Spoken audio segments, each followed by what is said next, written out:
আমরা যদি আল্লাহর বিশেষ মেহমান হতে চাই তাহলে আল্লাহ ভালোবাসলে বিশেষ মেহমান বানাবেন, না আল্লাহ ভালো না বাসলেই বিশেষ মেহমান হিসেবে গ্রহণ করবেন?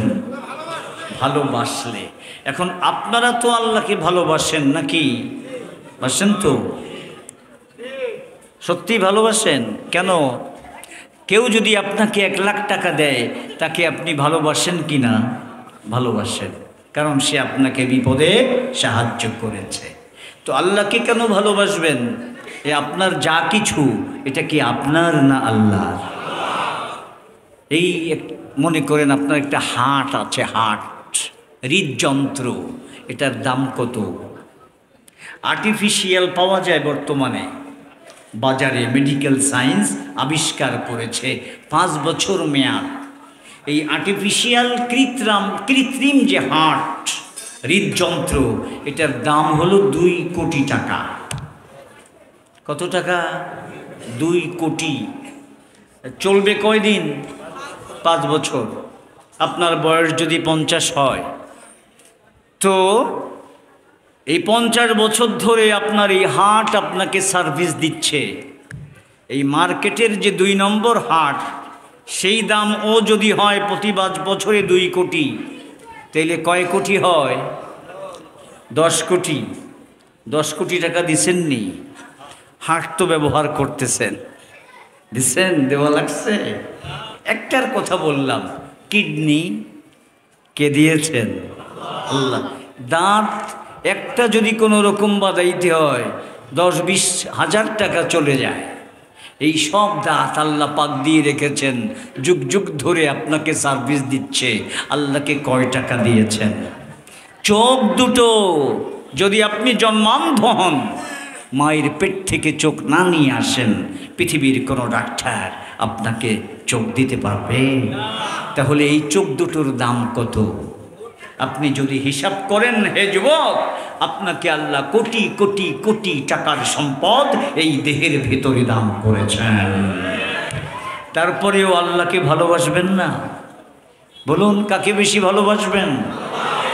তবে আমাদের মন মতো ভালোবাসলে চলবে না। আল্লাহ পাক এই আয়াতে বলছেন, শোনো, তোমরা যদি আমাকে ভালোবাসতে চাও, আমাকে তো তোমরা দেখো না, আমাকে কিভাবে ভালোবাসতে হয় তোমরা জানো না।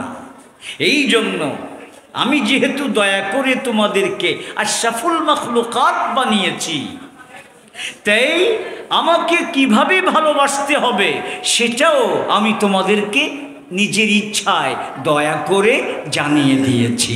বলুন সুবহানাল্লাহ। কি সেটা? এই আয়াতের ভেতরে জানিয়ে দিয়েছেন। ফাত্তাবিউনি, আমাকে ভালোবাসতে হলে আমার সবচেয়ে প্রিয় বান্দা হচ্ছেন, নবী হচ্ছেন হযরত মুহাম্মদ সাল্লাল্লাহু আলাইহি ওয়াসাল্লাম। সকল কাজে তুমি যদি আমার এই প্রিয় নবীকে ফলো করতে পারো, ফলো বোঝেন তো? অনুসরণ। আমি খাবো কার মতো? নবীর মতো। আমি কথা বলবো কার মতো? নবীর মতো। আমি পানি পান করব কার মতো? নবীর মতো। আমি লুঙ্গি পরবো কার মতো? নবীর মতো। আমার জীবনের সকল কাজ কার মতো হবে? নবীর মতো। আজকের যুবকরা চুল রাখে নবীর মতো। কেমন চুল এটা দেখে না? ভারতের ওই যে কী যেন জায়গার নামটা, বোম্বে, সেখানকার নায়করা কেমনে চুল কাটে, যুবকরা ওটা ফলো করে। বলেন করেন না? করে না? করে। আর আমাদের মেয়েরা তাদের চুলের কাটিংটাও ওই ভারতের নায়িকাদের চুলের কাটিংকে ফলো করে কাটিং করে। করে না? করে না? তাহলে আমাদের জীবনের কাজগুলো নবীকে ফলো করে হচ্ছে না নবীর দুশ্মন ওই সকল নায়ক নায়িকা অথবা খেলোয়াড় প্লেয়ার অথবা ইহুদি আর খ্রিস্টান তাদেরকে ফলো করে করে আমরা আমাদের প্যান্ট বানাই, তাদেরকে ফলো করে করে আমাদের মেয়েরা তাদের পোশাক বানায়, বিভিন্ন ধরনের সিলেকশন, ওখান থেকে নাকি কালেকশন, ওখান থেকে নিয়ে আসে। এক এক সময় এক একটা রকমের আইটেম বের হয়, আর সেগুলো আমাদের দেশের ছেলে আর মেয়েরা চোখ বন্ধ করে অনুসরণ আর অনুকরণ করতে থাকে। আমরা পানি পান করব, সেটাও ওদেরকে অনুকরণ করে, ওরাও বাম হাতে খায়। মাঝে মধ্যে দেখা যায় আমাদের প্লেয়াররা যখন এই 7 আপ ইত্যাদি এই সমস্ত বিজ্ঞাপন এগুলো তারা বানায়, তখন কোন হাতে খাচ্ছে দেখা যায়? বাম হাতে খাচ্ছে দেখা যায়। অথচ নবী বলেন বাম হাতে খায় শয়তানে। জোরে বলুন, বাম হাতে কে খায়? তাইলে আমরা শয়তানকে ফলো করতে রাজি আছি, কিন্তু নবীকে ফলো করতে রাজি নাই।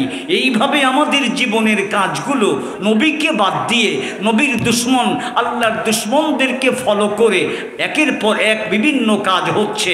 এর মাধ্যমে কি আল্লাহর সন্তুষ্টি, আল্লাহর ভালোবাসা পাওয়া যাবে? না আল্লাহ আমাদের উপর আরও বেশি অসন্তুষ্ট হয়ে যাবেন। যদি আল্লাহ আমাদেরকে ভালোবাসতে চান, আমরা যদি আল্লাহর ভালোবাসা চাই, তাহলে আল্লাহর ফর্মুলা অনুযায়ী এখন থেকে প্রতিজ্ঞা করতে হবে আমাদের উঠা বসা, খাওয়া দাওয়া, নামাজ রোজা, বিবাহ শাদী, লেখা পড়া, সামাজিক সাংস্কৃতিক, রাষ্ট্র পরিচালনা, ব্যবসা বাণিজ্য, কৃষি, সব কাজ হবে নবীকে ফলো করে, নবীর কথা মতো, নবীর কাজ মতো।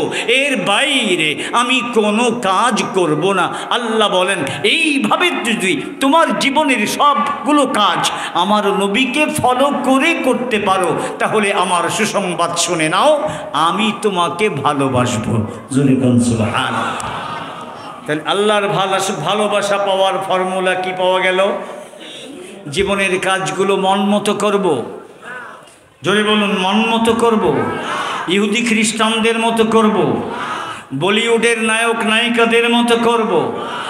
বিভিন্ন টিমের খেলোয়াড় আর প্লেয়ারদের মতো করব? জীবনের সকল কাজ কার মতো করে করব? হ্যাঁ, আমাদের প্রিয় নবী মুহাম্মদুর রাসূলুল্লাহ সাল্লাল্লাহু আলাইহি ওয়াসাল্লামকে ফলো করে করব। রাজি আছেন তো ইনশাআল্লাহ? উদাহরণ কয়েকটা না দিলে তো কিছুই বুঝবেন না। যেমন লুঙ্গি পরার ক্ষেত্রে একটা উদাহরণ দিই। লুঙ্গি নবী পরেছেন, লুঙ্গি পরুন, প্যান্ট পরুন, পায়জামা পরুন। লুঙ্গি নবী পরেছেন কোথায়? টাকনুর উপরে। আমরা পরি কোথায়? টাকনুর নিচে। টাকনুর নিচে পড়লে অহংকার প্রকাশ পায়। হাদিসে আসছে মা আসফালা মিনাল কাবাইনি মিনাল ইজারি ফিন্নার। যেইটুকু টাকনুর নিচে যাবে ওইটুকু জাহান্নামে প্রবেশ করবে। জোরে কোন নাউজুবিল্লাহ। এবার বলুন, লুঙ্গি পরার ভিতরেও নবীর আদর্শ মানলেই জাহান্নাম থেকে বাঁচা যায়। লুঙ্গি পরার ক্ষেত্রেও নবীর আদর্শ না মানলে কোথায় যেতে হয়? জাহান্নামে যেতে হয়। ঠিক আছে না? তাহলে এইভাবে প্রত্যেকটা বুঝে নেন, প্রত্যেকটা ক্ষেত্রে নবীকে ফলো করব। এখন যদি আমরা এটা আজকের থেকে নিয়ত করি, সবাই নিয়ত করতে রাজি আছেন তো ইনশাআল্লাহ? তাহলে আল্লাহর সুসংবাদ শুনে নেন। আল্লাহ বলেন ইউহিব্বুকুমুল্লাহ, ও আমার বান্দা, এখন থেকে আমিও তোকে ভালোবাসতে শুরু করে দেব। সুবহানাল্লাহ। তো আল্লাহর ভালোবাসা চাই, তাহলে করণীয় কি? নবীকে ফলো করতে হবে। নবীকে ফলো করলে আল্লাহর ভালোবাসা পাওয়া যাবে। একটা কথা বললাম, আর একটা কথা বলে আর একটা হাদিস বলে শেষ করে দেই। সেটা হলো নবী করিম সাল্লাল্লাহু আলাইহি ওয়াসাল্লাম বলছেন, তোমরা আল্লাহকে তো দেখতে চাও, আল্লাহর ভালোবাসাও পেয়েছো, এখন আর একটা কাজ করতে হবে আজীবন, তাহলে আল্লাহর সাক্ষাৎ পাবে কিয়ামতের দিন। কি সেটা? ইন্নাকুম সাতারাউনা রাব্বাকুম কামা তারাউনা হাযাল কমার লাইলাতাল বদর লা তুযাম্মুনা ফি রুয়াতিহি। এই চাঁদ যেমন তোমরা দেখো, ঠিক এইভাবে আমার আল্লাহকে তোমরা দেখতে পাবে। জোরে খান সুবহানাল্লাহ। চাঁদ দেখতে ভিড় হয় নাকি? নাকি যার যার ঘরে বসেই চাঁদকে দেখা যায়? কোনো ভিড় নেই। ঠিক তদ্রূপ এই চাঁদের যিনি সৃষ্টি করলেন সেই আল্লাহকে যখন দেখবা কোনো ভিড় হবে না, যার যার জায়গায় বসে অনেক সুন্দরভাবে আল্লাহকে সবাই দেখতে পারবা, কোনো ভিড় এবং চাপের সৃষ্টি হবে না। তাহলে কিভাবে দেখবা, কি কাজ করতে হবে? فإن استطعتم ألا تغلبوا على صلاة قبل طلوع الشمس وقبل غروبها فافعلوا। যদি তোমরা আল্লাহকে দেখতে চাও তাহলে তোমাদেরকে একটা কাজ দিচ্ছি। সূর্যোদয়ের পূর্বে একটা নামাজ আছে, বলুন কোন নামাজ? সূর্যোদয়ের পূর্বে, সূর্য ওঠার পূর্বে কোন নামাজ? ফজরের নামাজ। আর একটা নামাজ আছে সূর্য ডুবার আগে, এটা কোন নামাজ? আসরের নামাজ। নবী বলেন যদি এই দুইটা নামাজ যত্নের সাথে নিয়মিত আদায় করতে পারো, কোনো দিন এই দুইটা নামাজ যেন তোমার থেকে না ছোটে, এইভাবে যদি তুমি চলতে পারো তাহলে তাই চলো। এই দুইটার কথা কেন বললেন এটাও একটু বোঝা দরকার। জানেন এই পৃথিবীতে কোটি কোটি ফেরেশতা আমাদের নিরাপত্তার জন্য দায়িত্ব পালন করে, এবং পৃথিবীর আরও অনেক প্রয়োজন, আমাদের প্রয়োজনেই কোটি কোটি ফেরেশতা এই পৃথিবীতে দায়িত্ব পালন করে।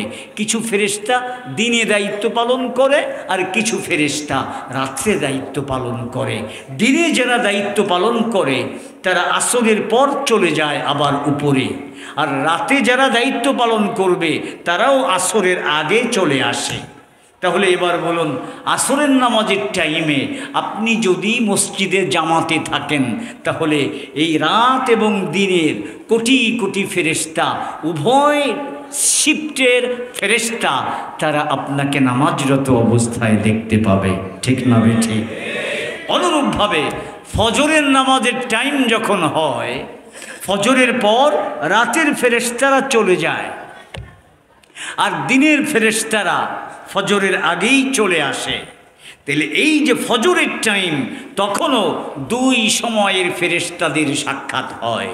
আপনি যদি ফজরের জামাতে উপস্থিত থাকেন তাহলে উভয় ফেরেশতা আপনাকে মসজিদে জামাতরত দেখতে পেল। আপনাকে যদি এইভাবে প্রত্যেক দিন দুই বেলা ফেরেশতারা নামাজে দেখতে পায়, বলুন তো তারা আপনাকে মোমেন বলে আল্লাহর কাছে সাক্ষ্য দেবে না দেবে না? এবার বলুন, যে ব্যক্তি এই দুই নামাজ জামাতের সাথে মসজিদে পড়ে, বাকি তিন নামাজ কি সে বাদ দেবে না আরও যত্নের সাথে পড়বে? তাহলে এই হাদিসের সারমর্ম দাঁড়ালো, তুমি তো সকল কাজ নবীকে ফলো করে করবে, এর মাধ্যমে আমার মহব্বত পাবে। আর দুই নম্বর, আমার নবী যে তোমাকে বললেন যদি তুমি আল্লাহর সাক্ষাৎ চাও তাহলে 5 ওয়াক্ত নামাজ নিয়মিত আদায় করবে। এই দুটো কাজ যদি আমরা করতে পারি তাহলেই ইনশাআল্লাহ আমাদের ঈমানের সাথে মৃত্যু হবে, এবং আল্লাহ আমাদেরকে আল্লাহর দর্শন দান করে ধন্য করবেন। এই ক্ষেত্রে বাধা হয়ে যাবে। আজকে ওয়াজে শুনলেন, আগ্রহ তৈরি হলো, দুদিন পরেই আবার শয়তান এসে আমাদেরকে কি করবে? এই কাজ থেকে দূরে সরিয়ে ফেলবে। এই জন্য 3 নম্বর কাজ, সবসময় প্রত্যেক সপ্তাহে কমপক্ষে একবার হলেও কোনো একজন আলেমের নসিহত শুনবেন। আর কোনো আলেমের কাছে যেতে না পারলেও এলাকার সবচেয়ে ভালো একটা মসজিদ, যেখানে ভালো একজন আলেম আছেন, তিনি সুন্দর কোরআন হাদিসের বয়ান করেন, এই রকম বয়ান হলেও শুনবেন। জুমার দিন আজানের আগেই মসজিদে চলে যাবেন, আলেমের সাথে সম্পর্ক তৈরি করবেন। এই 3টা জিনিস যদি আপনার ভিতরে থাকে তাহলে শয়তান আপনাকে বিভ্রান্ত করে জাহান্নামের বাসিন্দা বানাতে পারবে না। আলহামদুলিল্লাহ, এই যে দুনিয়া এবং আখিরাতের শান্তি এবং নিরাপত্তা, রাজত্ব এবং মুক্তি ইত্যাদি যাবতীয় সব কিছু আমরা এই মাহফিলে এসে জানতে পারলাম। মাহফিলটা বলুন কিসের উদ্যোগে হয়েছে? একটা মাদ্রাসার উদ্যোগে হয়েছে। তো অতএব এই মাদ্রাসায় শুধু যারা গরিব মানুষ তাদের ছেলেরা পড়বে, যারা ধনী তাদের ছেলেদের জন্য মাদ্রাসা না, তাদের ছেলেদের জন্য কোরআন না, এরকম কোনো চিন্তা ভাবনা আপনাদের আছে নাকি? না, আমাদের সকলের জন্যই কোরআন। নবীর চেয়ে দামি কেউ নাই। ও মাতুব্বর সাহেব, ও চেয়ারম্যান সাহেব, ও মন্ত্রী সাহেব, শুনে রেখো, নবীর চেয়ে দামি কেউ নেই। সেই নবী ছিলেন এই কোরআনের শিক্ষক। তোমার সন্তানকে যদি কোরআনের ছাত্র বানাতে পারো তাহলে সেই দামি হলো। আর যদি কোরআনের ছাত্র বানাতে পারো, সে যত বড় ডিগ্রি গ্রহণ করুক, 4 পয়সার দাম নাই। বলুন ঠিক না ঠিক?